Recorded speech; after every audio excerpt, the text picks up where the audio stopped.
بسم الله الرحمن الرحيم يا أيها الذين آمنوا أنفقوا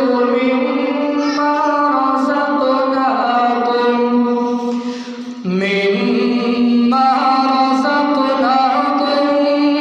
من قبل أن يأتي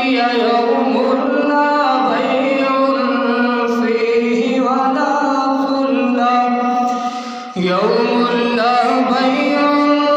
فيه ولا خلة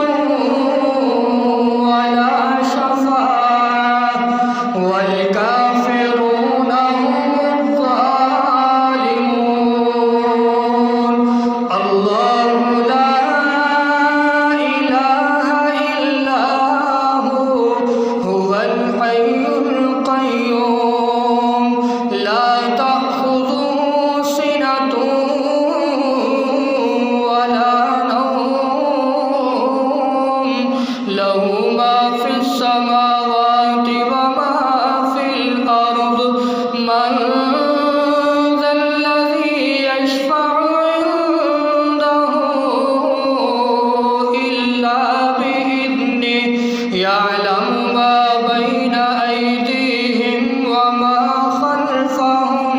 ولا يحيطون بشيء من علمه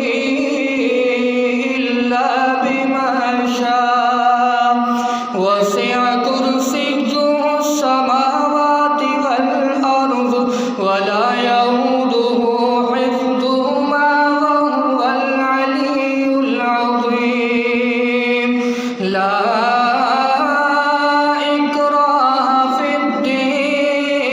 الدين قد تبين الرشد من الغي فمن يكفر بالطاغوت ويؤمن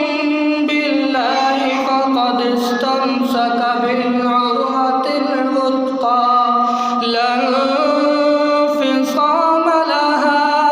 والله سميع عليم الله ولي الذين آمنوا يخرجهم من الظلمات إلى